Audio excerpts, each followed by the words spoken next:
भारत और पाकिस्तान में जो युद्ध चल रहे थे उसमें विराम लग गया है, लेकिन पाकिस्तान ने सीज फायर का उल्लंघन किया है। इसे ताज़ा जानकारी के लिए अपने न्यूज़ फ्रेम के चैनल हेड के पास चलते हैं। देखिए, अपने दर्शकों को बता दूं कि जिस तरीके से शाम 5 बजे युद्ध विराम लगा था, उसके बाद पाकिस्तान ने अपनी कायराना हरकत दिखाते हुए सीज फायर का उल्लंघन कर दिया है। अभी जो खबर सीधे हमारे हेडक्वार्टर्स दिल्ली से आ रही है, उसके हिसाब से पंजाब के पठानकोट में फिर से ब्लैकआउट कर दिया गया है और कच्छ में भी पाकिस्तान के ड्रोन दिखाई पड़ रहे हैं। यहाँ तक कि श्रीनगर में भी पूरा ब्लैकआउट कर दिया गया है, वहाँ पर भी सीज फायर का उल्लंघन पाकिस्तान ने किया है। पाकिस्तान के ड्रोन जो हैं वो LOC में लगातार दिखाई दे रहे हैं और भारतीय सेना जो है वो सारे ड्रोन को निस्तनाबूद फिर से करने में लग गई है। अगर मैं पठानकोट की बात करूं या मैं श्रीनगर की बात करूं या मैं कच्छ की बात करूं, हर LOC पर पाकिस्तान जो है वो सीज फायर वायलेशन कर रहा है। अभी जो ताज़ा जानकारी हमें मिल रही है उसके हिसाब से इस पर एक उमर अब्दुल्ला ने एक ट्वीट भी किया है, जो जम्मू कश्मीर के मुख्यमंत्री ने, कि ये सीज फायर कि किस तरीके का सीज फायर है जिसका उल्लंघन पाकिस्तान बराबर कर रहा है। और अभी मैं बता दूं कि शाम 5 बजे ही ये सीज फायर हुआ था और उसके 4 घंटे बाद ही, अभी 9 बजे के बाद ही ये सीज फायर का उल्लंघन पाकिस्तान ने करना शुरू कर दिया है। और जगह जगह पे उनके ड्रोन दिख रहे हैं, जगह जगह पे। अगर मैं बताऊं, अभी जो खबर आ रही है वो श्रीनगर, जम्मू, उधमपुर के कई इलाकों में धमाकों की आवाज़ भी सुनाई दी है और धमाकों की आवाज़ सुनाई देने के बाद पूरे जो एरिया है उसको कॉर्डन ऑफ किया गया है, वहाँ ब्लैकआउट किया गया है। तो जम्मू हो गया, उधमपुर हो गया, श्रीनगर हो गया, कच्छ हो गया और भी LOC के जो भी इलाके हैं जो कि पाकिस्तान से सटे हुए हैं, वहाँ पर सीज फायर उल्लंघन लगातार हो रहा है।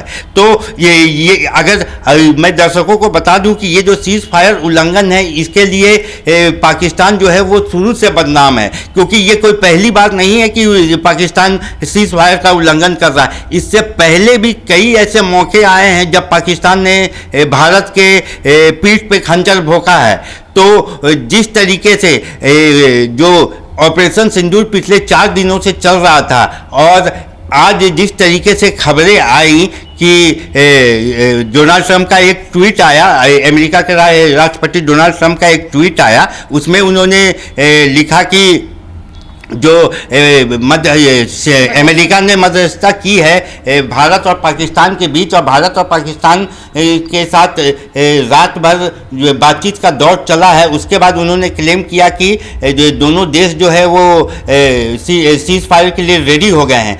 उनके ट्वीट के बाद, अगर मैं बोलूं, उनके ट्वीट के बाद ये खबरें आने शुरू हो गई कि दोनों देशों के बीच में युद्ध विराम लग जाएगा। लेकिन उसके बाद एक मैं दर्शकों को दिखाना चाहूँगा, उसके बाद पाकिस्तान का एक ट्वीट आता है, पाकिस्तान के उप प्रधानमंत्री का, इशार दार का, जो ये कहना चाहते हैं, जो इन्होंने सीज फायर पे एक ट्वीट किया और उन्होंने लिखा कि Pakistan and India have agreed to ceasefire with immediate effect. Pakistan has always striven for peace and security in the region without compromising on its sovereignty and territorial integrity। तो ये पाकिस्तान के उप मुख्यमंत्री जो है, माफ़ कीजिएगा, जो डिप्टी प्राइम मिनिस्टर हैं, उन्होंने ये ट्वीट किया कि हमने सीज फायर कर दिया है। उसके बाद भी पाकिस्तान सीज फायर का उल्लंघन कर रहा है। तो उसके बाद MEA की तरफ से भी एक ब्रीफिंग की गई जिसमें ये बताया गया कि जो पाकिस्तान और भारत के बीच मध्यस्थता हुई है और दोनों देश ने सीज फायर के लिए उन्होंने हामी भर दी है। और अब जो इसकी बात है, वो जो युद्ध विराम लगने की बात है, वो 12 तारीख को दोपहर 12 बजे फिर से ये चर्चा शुरू होगी। लेकिन उसके पहले ही पाकिस्तान जो है उसने सीज फायर का उल्लंघन करना शुरू कर दिया है। और जिस तरीके से पाकिस्तान बराबर सीज फायर उल्लंघन करता रहा है, अगर मैं थोड़े से इतिहास में जाऊं तो तो अटल बिहारी वाजपेयी के समय में भी जब वाजपेयी जी ने ये युद्ध विराम की सीज फायर की बात हुई थी तो नवाज शरीफ के कहने पे वो पाकिस्तान भी गए थे शांति समझौता के लिए। लेकिन उसके बाद हमने क्या देखा, उसके बाद कारगिल का युद्ध होता है, पाकिस्तान इंडिया के पीठ पे खंजर भोंकता है। तो जिस तरीके से आज भी ये मध्यस्थता हुई, लेकिन एक बात मैं यहाँ पे आपको स्पष्ट बताना चाहता हूँ कि भारत ने ये कहीं पर भी नहीं कहा है कि हमने पाकिस्तान के ऊपर वॉर हमने शुरू किया था। भारत का शुरू से यही कहना रहा है कि जिस तरीके से पहलगाम में आतंकियों के द्वारा पाकिस्तान के इंडिया के द्वारा पहल की गई थी। जी बात वही है कि ये वॉर, इंडिया ने कभी भी वॉर शब्द का इस्तेमाल नहीं किया है। उन्होंने इंडिया हमेशा ये बोलते आया है कि ये जो है वो एक रिटेलिएशन था कि उन्होंने आतंकवादी हमला जो किया उसका रिटेलिएशन था।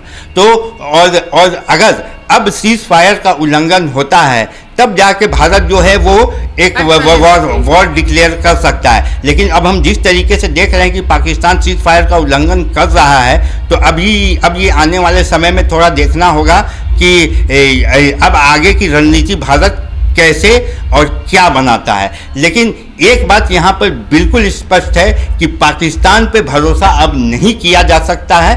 पाकिस्तान की जो फितरत है वो नहीं सुधरने वाली है। तो शुरू से आदत है भारत के प्रति खंजर भोंकने की, तो उसने फिर खंजर ही भोंकता है। जी बिल्कुल। तो वही मैं कह रहा हूँ कि जिस तरीके से भारत हमेशा पाकिस्तान पे इस सिचुएशन पे आके भरोसा करता है, क्योंकि इंटरनेशनल समुदाय को भी भारत को देखना है। तो उसको देखते हुए भारत ने भी युद्ध विराम लगाने में सहमति दे दी थी। लेकिन जिस तरीके से सीज फायर का उल्लंघन पाकिस्तान बराबर करते रहा है, तो अब मुझे नहीं लगता कि इसके बाद भारत चुप बैठने वाला है, क्योंकि अब आज का भारत जो है वो जवाब देना जानता है, वो दुश्मन को ख़त्म करना जानता है। तो अब यहाँ पर से यही देखना होगा कि जब एक बार सीज फायर का ऐलान हो गया, डोनाल्ड ट्रंप ने सीज फायर का ऐलान कर दिया, दोनों देशों के प्रतिनिधियों ने जब सीज फायर की घोषणा कर दी, उसके बाद भी सीज फायर होना मतलब कि ये बहुत ही चिंताजनक है। तो जिस तरह से पाकिस्तान ने भारत के खंजर भोंकी है, तो कहीं ना कहीं ये फिर अब एक बैठक चलेगी उसके बाद ही। अब देखते रहिए पल पल की अपडेट खबर न्यूज़ फ्रेम में।